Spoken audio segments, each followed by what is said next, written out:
pinapapatay po ako ni Duterte dahil natalisod ko at pinaimbestigahan ko sila Michael Yang at Alan Lim na malapit nilang kaibigan ni Senator Bongo. Sila po ay maimpluwensya hanggang ngayon, pero this has got to stop. Tapos na ang maliligayang araw ni Duterte, Bongo at Bato de la Rosa. Hindi ko alam noon, papalat pinagloloko ni Duterte. Ang utos pa nga ni Duterte ay sunugin ang Shabu Laboratory, pero hindi ako pumayag. Rodrigo Roa Duterte, Bongo, Bato de la Rosa are protecting and are integral to the security of the illegal drug network operating in the country. Colonel Eduardo Asierto, are you on Zoom already? Magandang umaga po, Mr. Chairman. Yung aming previous committee hearings dito sa Committee on Dangerous Drugs, House of Representatives, ay nagkaroon ng isang motion na imbitahan kayo, no, na mag-appear dito sa committee ito to shed light on the alleged involvement of a certain Mr. Michael Yang, who was allegedly identified as a drug lord. Dahil meron ho kayong mga interviews, meron ho kayong mga social media posts na kung saan meron kayong binabanggit na Mr. Michael Yang, no? Gusto lamang pong malaman ng committee ito kung parehas ba yung Michael Yang na ating pinag-uusapan, na kung saan meron kaming nakita sa aming investigasyon dito na a certain Michael Yang na nagmamay-ari ng isang korporasyon ay konektado doon sa Empire 999 na korporasyon din na kung saan siya ang nagmamay-ari ng warehouse dyan sa Mexico, Pampanga, na meron pong naglalaman po ng 560 kilos of shabu. So dahil po sa information na nakikita at naririnig namin na inyong sinasabi sa inyong mga interviews, gusto namin matanong kayo directly. So we will allow you to make your presentation and then allow us as well to propound questions after you make your presentations. Okay po ba yan? Opo, Mr. Chairman. Okay, maraming salamat po. So please proceed with your presentation. Ay, by the way, pwede ho namin kayong i-place under oath para ho lahat po ng inyong sasabihin sa committee ito ay pawang katotohanan lamang po na inyong sinusumpaan. Opo. Okay. Comsec, please administer the oath of Colonel Eduardo Asierto. Please raise your hand, sir. Do you swear to tell the truth and nothing but the truth in this congressional inquiry? Yes, I do. Thank you. Thank you very much, Colonel Asierto. Please proceed with your presentation. Kung pwede po sana magbigay mo na ako ng opening statement. Yes, please. Salamat po. Magandang umaga po sa inyong lahat. Ako po si Police Colonel Eduardo Asierto. Ako po ay isang pulis na nanilbihan ng mahaba at tapat para tulungang masawata ang illegal na droga sa ating bansa. Matagal po akong naging anti-narcotics operative at natalaga po ako bilang Deputy Director ng PNP Anti-Illegal Drug Group at PNP Drug Enforcement Group. Ako din po ang parehong Police Colonel Eduardo Asierto na matagal nang ipinapahanap at ipinapapatay ng dating Pangulong Duterte sa militar at sa kapwa ko pulis.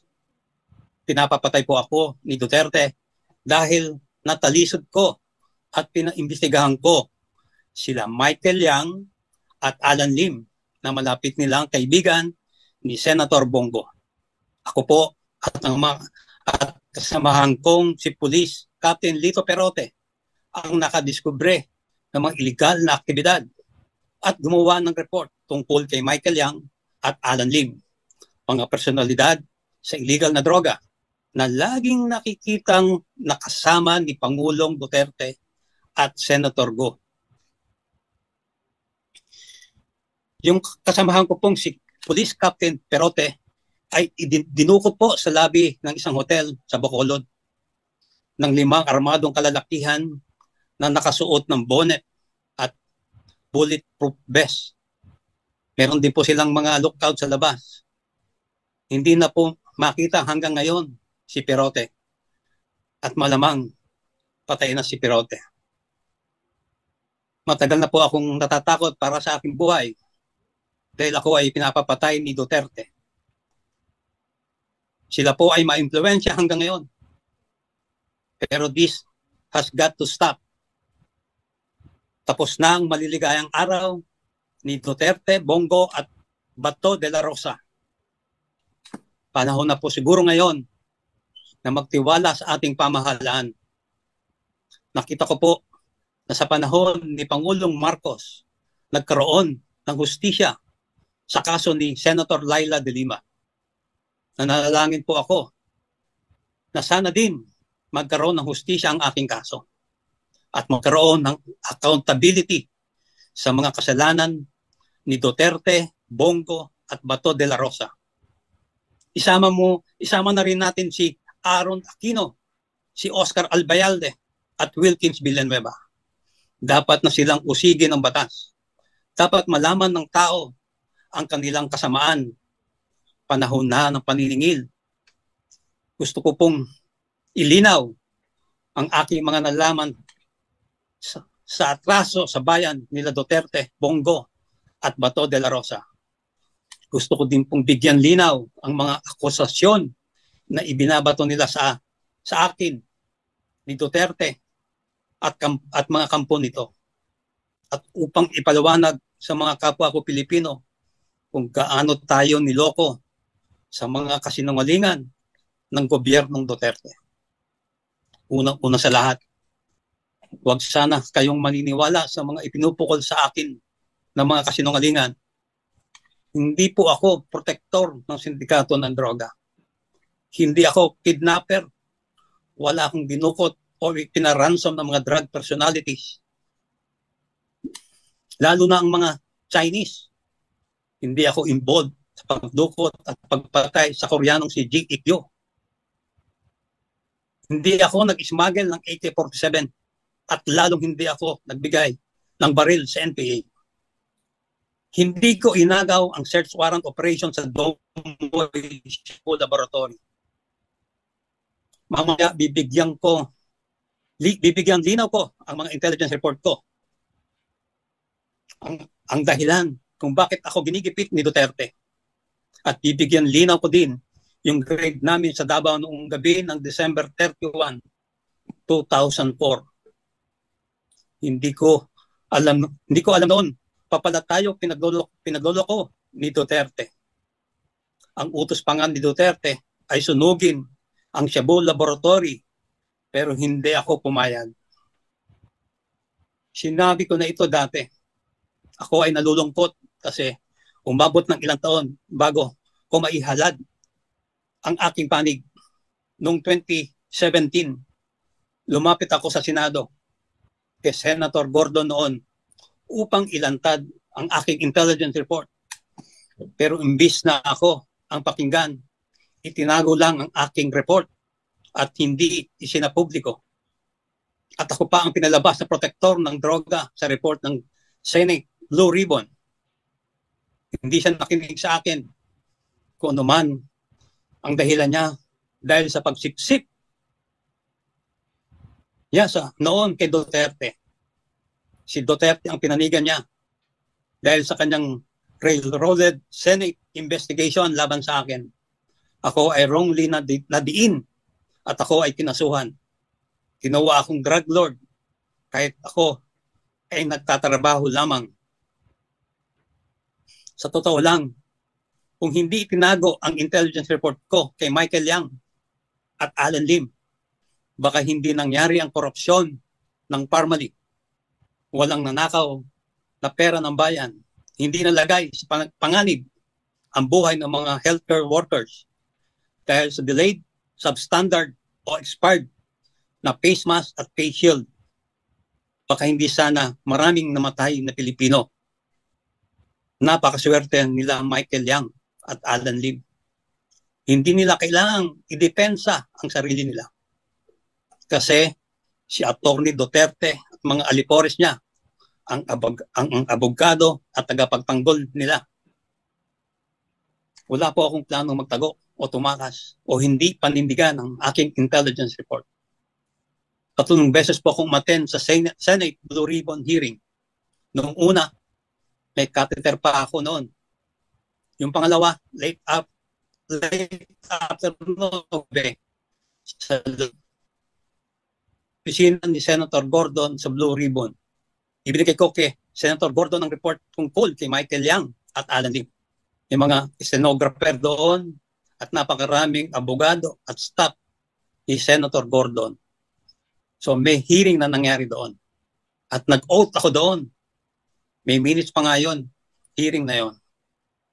Yung pangatlo, nung scheduled Blue Ribbon hearing na last kong natinan, may media.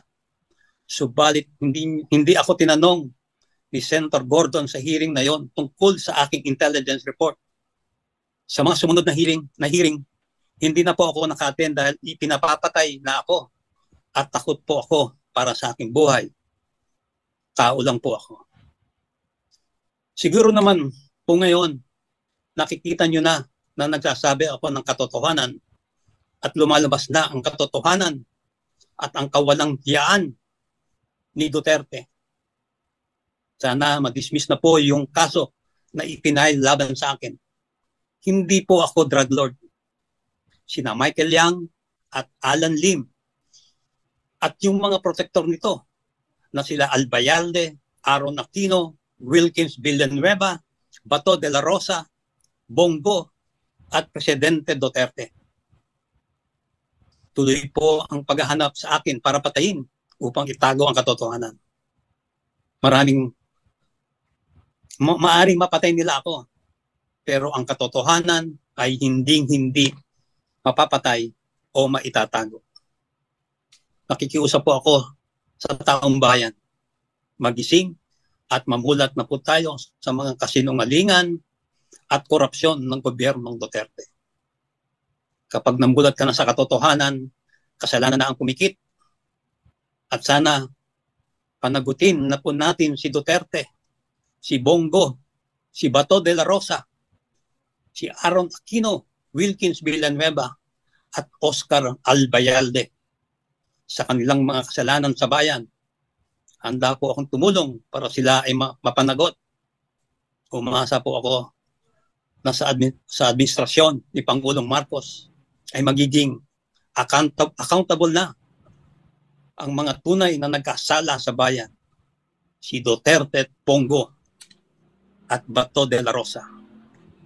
Ibinenta tayo ni Duterte sa China. Siya ay taksil sa Pilipino. Si Duterte, Bongo at Bato de la Rosa ay taksil sa taong bayan.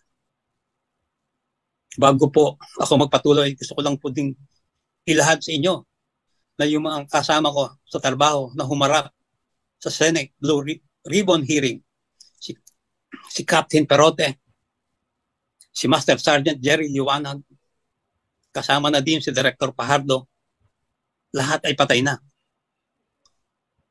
Silang lahat ay pawang mga inosente at walang kasalanan. Matitino po silang mga pulis at tapat sa kanilang tungkulin. Si Master Sergeant Jerry Liwanag ay pinagbabaril at napatay sa Bulacan. Si Director Pajardo namatay na mag-isa sa ibang bansa. Si Captain Perote hanggang ngayon nawawala at patay na. Humihingi ako ng pasensya sa mga pamilya, sa pamilya nila dahil namatay at nagdamay sila sa akin. Uulitin ko, sila ay inosente at matitinong pulis. Ako din po ay inosente. Ginawang punching bag at kulgay ni Duterte, Bongo, at Bato de la Rosa. Dahil sa bata nila, si Michael Yang. Humihingi din ako ng pasensya sa ating mga tauhan na naipit din sa pangyayaring ito. Sorry kung naipit kayo sa serbisyo ninyo. Meron po akong timeline. para ipe-present mamaya. At ako din po ay handang sumagot sa inyong mga katanungan. Pwede ko na pong i-present yung aking timeline. O sige, medyo mahaba yung inyong opening remarks, Colonel. But alam niyo po, napakaseryoso nung mga aligasyon na binitawan niyo. Kami ho dito sa committee ay gusto lamang namin malaman yung katotohanan dito sa iniimbestigahan nating Shabu, na kung saan maaring merong link yung a certain Mr. Michael Yang. At hopefully, yung inyong mga sinabi kanina ay meron ho kayong mga ebidensya na maaring ma-share sa committee ito para mapatunayan po natin na ang inyong binitawan mga seryosong mga aligasyon ay kaya pong panindigan. So we will now give you time to make your presentation, and pagkatapos po niyan ay kami po ay magtatanong sa inyo. Yes, you may proceed. Opo, handa po.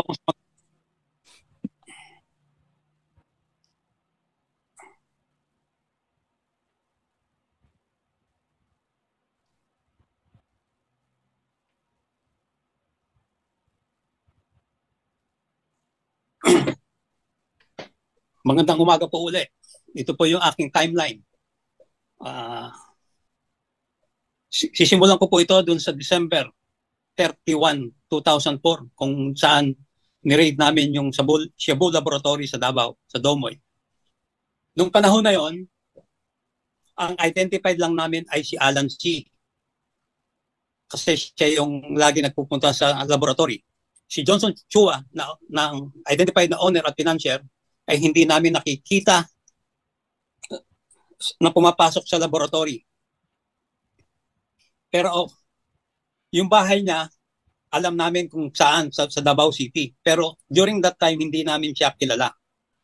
Si Michael Yang naman ay hindi namin nakita during the surveillance sa Davao noong December 24. Nagsimula po kami mag-surveillance sa Domoy is ng late October. At nag-full-time kami ng full-time surveillance noong November hanggang December, hanggang sa dismantle namin siya. Si Michael Yang, talagang hindi siya nakita ron. Hindi namin siya nakita.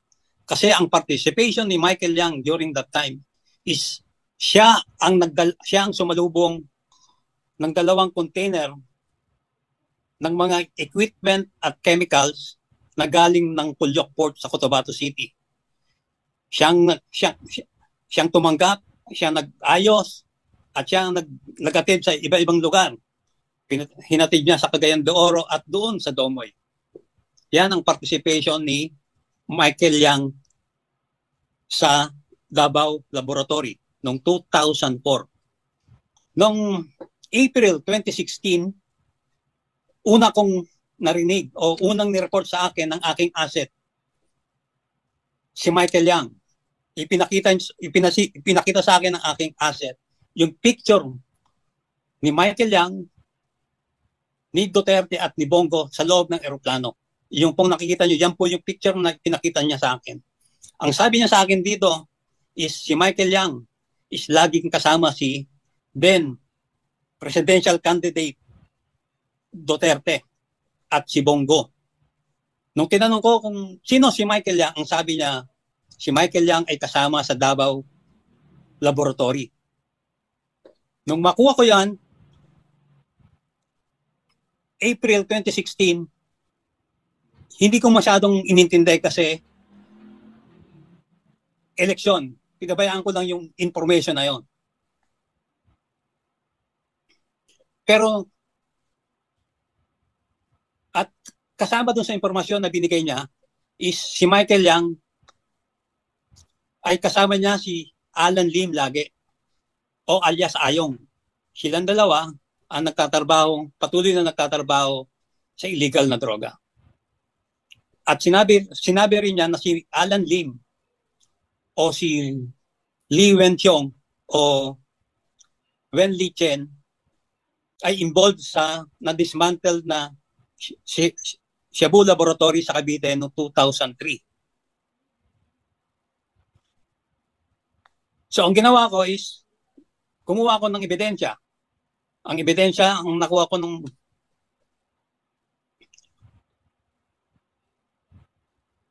Noong November 2016,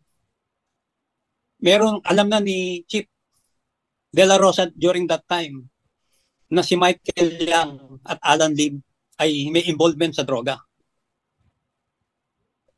At ang sabi niya noon is imbestigahan mabuti, kumuha ng ebidensya. So, naghanap na kami ng ebidensya, nakuha namin ang court record ni Alan Lim o Wen Li Chen sa Cavite RTC. Ito yung desisyon ng kanyang kaso sa Cavite RTC. Na-dismiss ang kaso niya dahil for failure to observe Section 21 ng mga pulis. At ang presiding judge during that time ay yung NBI director ngayon na si Judge Jaime Santiago.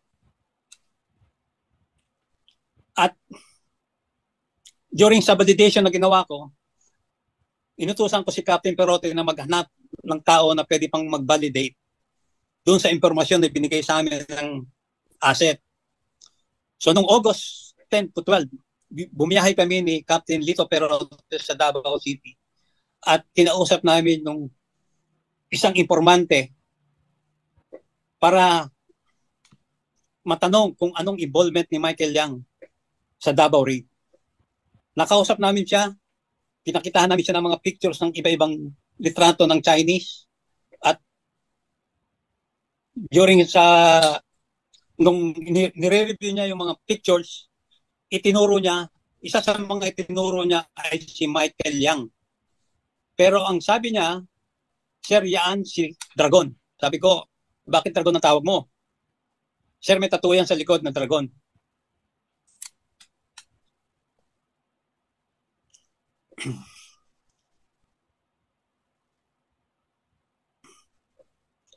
Tapos, tinanong ko kung anong participation niya. Sabi niya, Sir, yan ang kumuha o tumanggap ng 2 container galing Pulyok ng mga equipment at chemicals para doon sa Domoy at yung iba dinala sa Cagayan de Oro.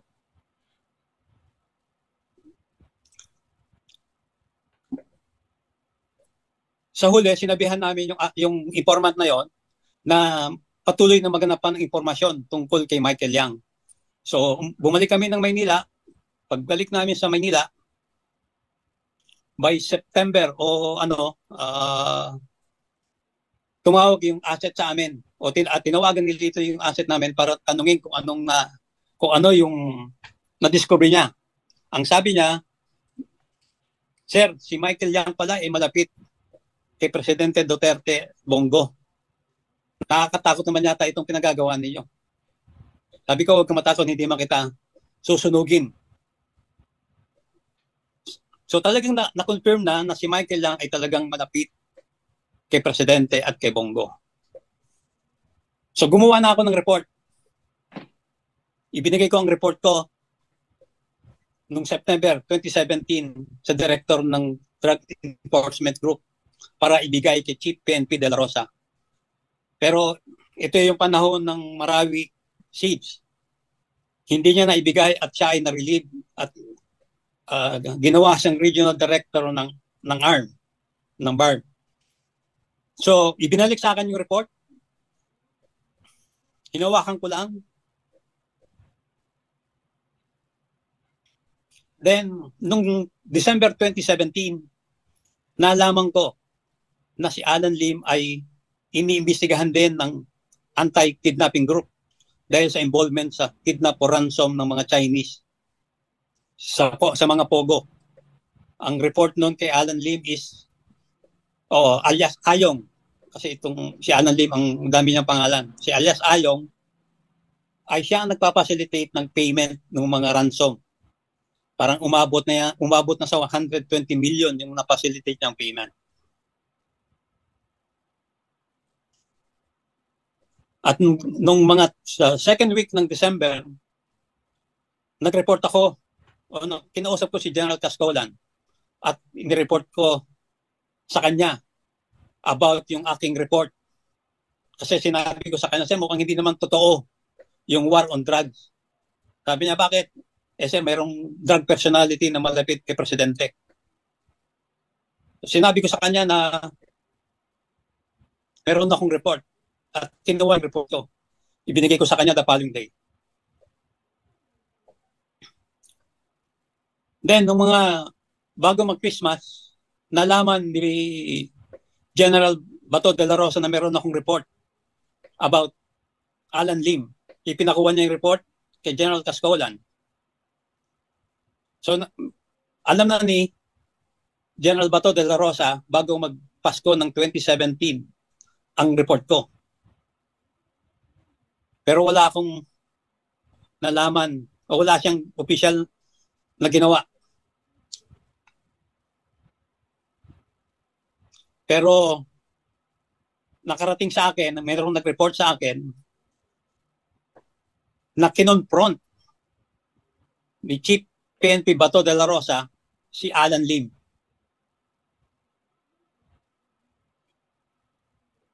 At umamin si Alan Lim sa kanya na siya yung nasa report ko. Siya yung involved sa Cavite Laboratory noong 2003. Nung makatapos niyang kausapin si Alan Lim, ay hinabol siya ni Michael Yang para kausapin tungkol kay Alan Lim na mayroong bit-bit na bag na punong-puno ng pera.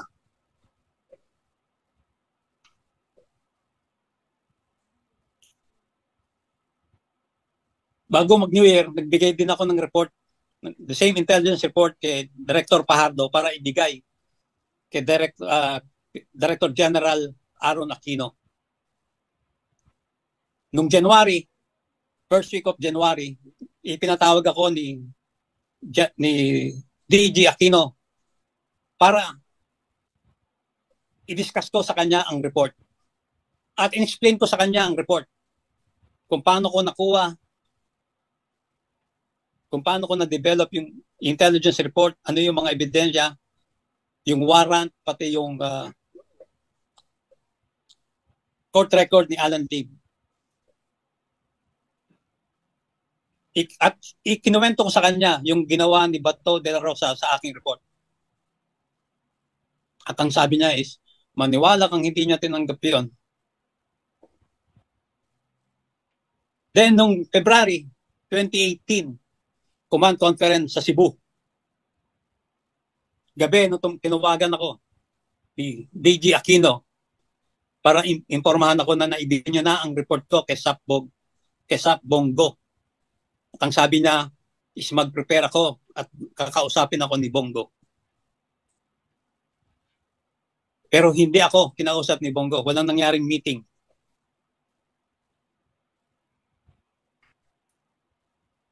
Nung walang nangyayari, dun sa intelligence report, kinausap ko nung February si Senior Superintendent Vic Danao. At alam kong malapit siya kay Presidente na baka pwede siyang magpakita kay Presidente. Kasi ang feeling ko hindi nakakarating kay Presidente yung report ko. So kinausap ko siya, nag-uusap kami, binigay ko sa kanya yung report. Sinabi ko sa kanya yung tattoo, yung dragon tattoo ni Michael Yang. At ang sabi niya is, oh sir, meron ng tattoo yan sa likod. Inamin niya na may tattoo si Michael Yang sa likod. Pero wala rin nangyari. Walang feedback sa akin si Vic Danao. Lumipas ang panahon, mabot ng naupo si General Albayalde. Noong May 2018, nakipag-meeting ako kay General Albayalde. Ibinigay ko ang report ko. Ang sabi pa niya, ako, meron ba akong picture dyan? Sabi ko, wala sir. Si Sir Bato lang ang meron. Pero wala rin nangyari, walang aksyon. Ako narinig. September 26, I was invited sa Senate Blue Ribbon hearing tungkol sa magnetic lifter. October 9, 2018, ito yung araw na ibinigay ko kay Senator Gordon yung report ko na hindi niya inaksyonan o tinago niya. Mas ginamit niya yung white paper na galing sa Malacanang. na merong link diagram ang aking team. Noong March 2019, ito na yung lumabas na yung 10 million bounty para sa ulo ko. Yan po yung timeline ng aking report. Ngayon po, ibibigay ko naman sa inyo yung anong ginawa nila sa aking report. Una, si Presidente Duterte. Si Presidente Duterte ang unang naglabas ng pangalan ni Michael Yang noong October 4, 2018 sa isang dinner sa mga opisyalis ng PMAAA. At ang sabi pa niya rito, si Michael Yang daw ay isa lang drug addict. At tinakot pa niya ako dito eh. Sabi niya, binabantayan daw ako ng China. Bakit kaya niya alam? Tinayagan kaya niya?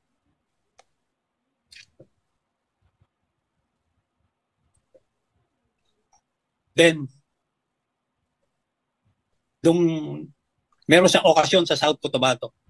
Dito talagang dinaretso niya lang ang militar. Bakit daw buhay pa ako? At kung ano-ano pang sinabi na ni Duterte sa akin dito. Nagbigay daw ako ng 1,000 AK-47 sa NPA. Puro kasi nungalingan.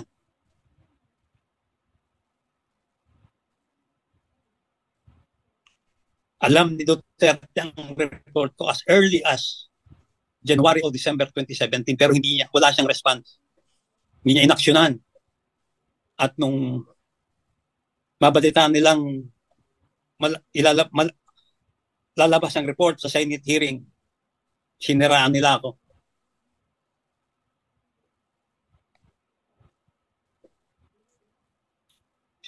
Si Chief PNP De La Rosa,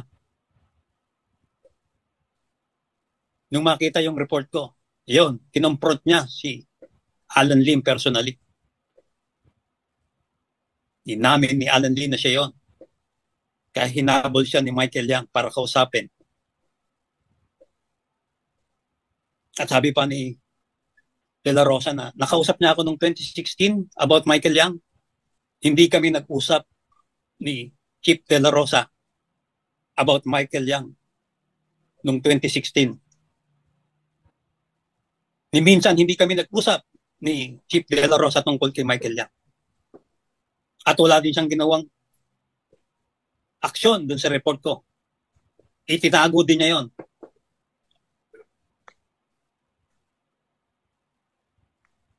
Si Aquino naman, Director General Aaron Aquino, inamin niya na natanggap niya yung report ko. Inamin din niya na nag-usap kami. Pero ang sabi niya, nakalimutan niya kung kanino niya ibinigay sa Malacanang. Hindi niya maibigay yung pangalan ng opisyal na nakausap niya sa Malacanang. Nakalimutan niya raw. Napaka-importanting report. Makakalimutan mo kung kanino mo ibinigay. Director General ng PIDEA.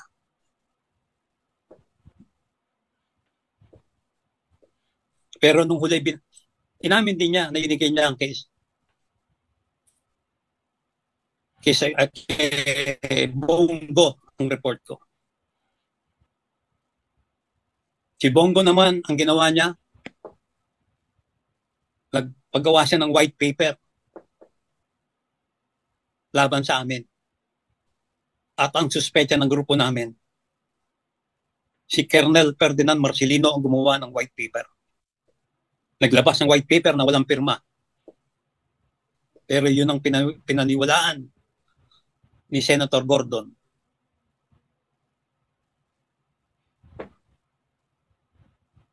Si General Albayalde, ano ang ginawa niya? Dininay niya na nagkita kami. Yun ang ano niya. Dininay niya. Nung ipakita yung picture sa kanya, umamin din siya. He claims he cannot remember. Pero ayan ang ebidensya, yung litrato. At pinagbintangan niya pa ako na-involve ako sa pagkamatay ng Koreanong si Jo Ik-gyu. Pati yung smuggle ng AK-47, ibinintang sa akin. At sinasabi pa niya, bakit hindi ko pa inaksyonan? Meron ka ng report, di mo pa inaksyonan. Inaksyonan ko yung report sa akin, yung information, na-validate ko. Kumuha ako ng report, ibinigay ko sa inyo. Kay Bato de la Rosa, Aaron Aquino, at sa iyo, General Albayalde. Pero wala kayong ginawa. At gusto nyo pang itanggi.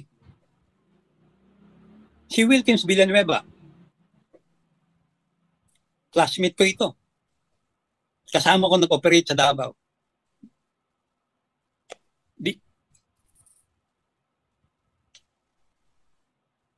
Hindi niya si Michael Yang na hindi raw involved sa droga.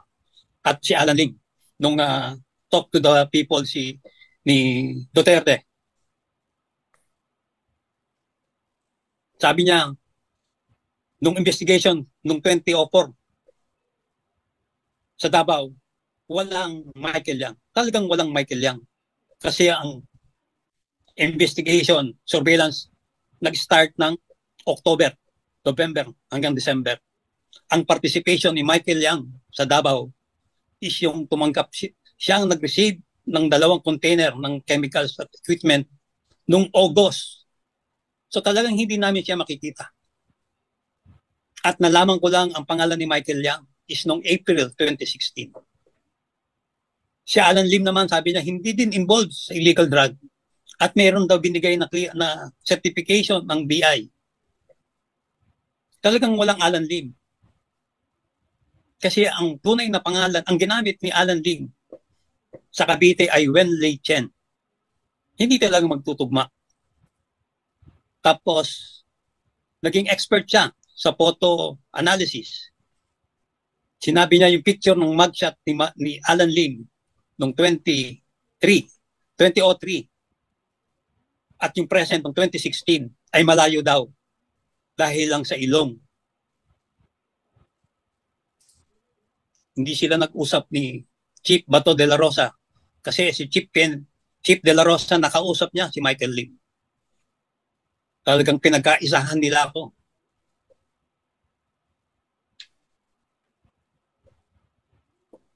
So sino yung mga high value doon sa report ko? Si Michael Yang, si Lee Wenxiong, Alan Lim, Wenlei Chen, Ayong, si Johnson Chua, siya yung may-ari. Meron siyang warrant, standing warrant. 2 ang standing warrant. Si Yan Yishu at Akaan Randy. Ito yung kasama ni Marcelino na nahuli sa loob ng laboratory sa Santa Cruz. Tinulungan nilang madismiss ang kaso nila.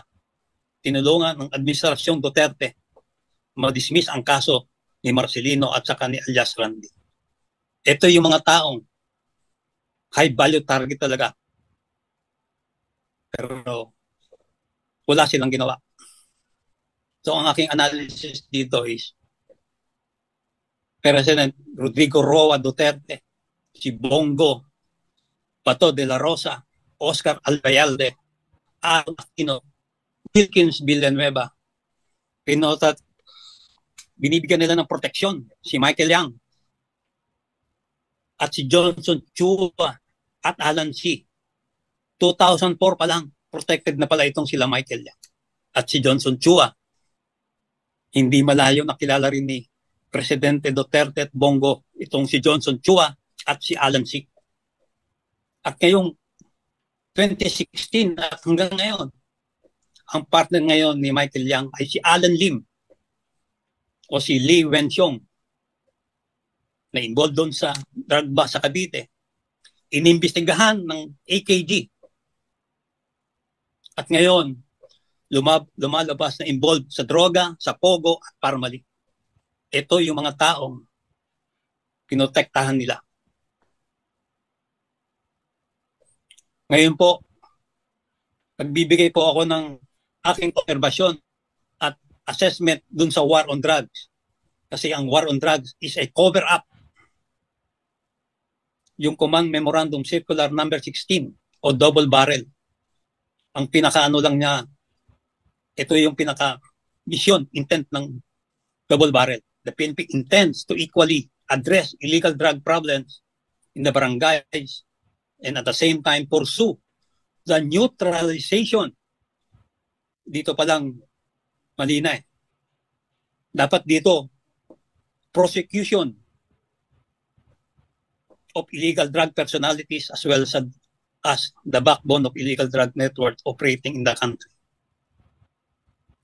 Ang purpose talaga is to address street level addicts, neutralization, again, neutralization of illegal drug personalities. Dapat yan prosecution. Kasi ang pulis ay may sinusunod na escalation use of force.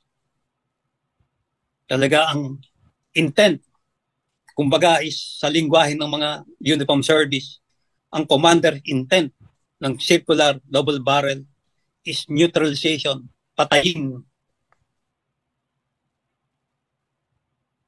So ang Pilipinas ng panahon ni Duterte, ang Duterte drug list ay polluted with discrepancy, unverified accusation at built on unvalidated sources. Hindi po ako kasama sa listahan ng Duterte drug list. Wala kami sa listahan ng Duterte drug list. Kami nila Perote, ni Pajardo at ni Liwanag at ang ibang kasamahan ko pa.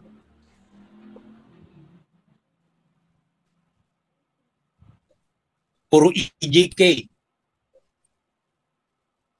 associated doon sa kunyaring linisin ang karsada.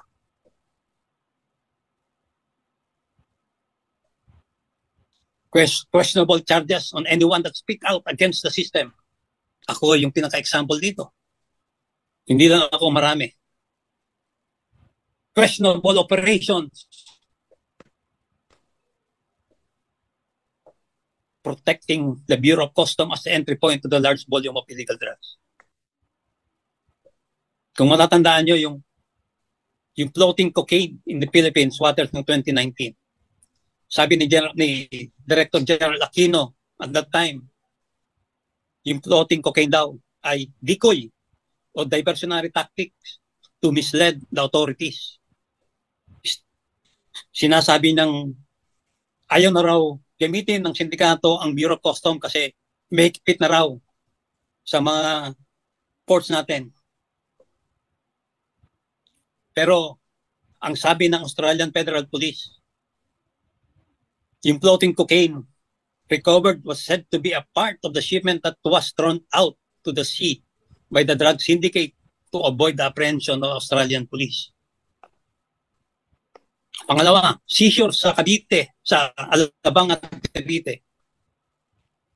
February 2019, 2 billion worth shabu sa Cavite. March 19, 2019, 1.1 billion worth of shabu sa Alabang. Both, ang sabi ni DG Aquino, ships side smuggling ng Golden Triangle Syndicate. Ang bilis ng kanyang assessment. Pero nung March 23, 2019, Bureau of Customs still intercepted and seized 1.8 billion worth of shabu based from the information shared by the Vietnam authorities. Talagang tinatago nila, pinoprotektahan nila ang Bureau of Customs. Itong pinakamaganda example. May 29, PIDEA and BOC conducted a fabricated control delivery. Ito yung abandon na tapioca. May nanalong bidder. Abandon shipment of tapioca. Pina-auction ng BOC. May nanalong bidder. Nilabas ng bidder yung shipment. Sabi ng custom at PIDEA cleared. Walang droga. Pagdating sa bodega, merong lamang droga. Ni-report ng winning bidder ang ginawa ng BOC at PIDEA, kinasuhan yung winning bidder. Pero nagsumbong siguro ang winning bidder kay Senator Lacson kasi meron siyang privilege speech. Ang sabi niya, there was no such operation. It was just a dishonest act to hide the fact that another shipment of illegal drugs passed through Bureau of Customs. Specifically, the BOC held an auction on abandoned tapioca shipment that it was later discovered by winning bidder to have illegal drugs and reported it. Ang galing talaga ng PIDEA at Customs. Second example, lack of action to investigate information about the high-value targets. Ito po yung aking report. The target was to pursue neutralization of illegal drug personalities as well as the backbone of illegal drug network operating in the country. Sa totoo lang, may mga report about sa mga drug personalities. Validated siya. Supported pa ng foreign counterparts. Pero walang aksyon na ginawa. There had been no action to prosecute these personalities. Oplan Tokang. Talagang failure ang Oplan Tokang. Ang namatay is yung mga maliliit na street pusher. Sasabihin nilang high value target. Pero mga street pusher, gano'ng nahuhuli. BOC is an open gate to illegal drug shipment. Syndicates are growing business and are protected.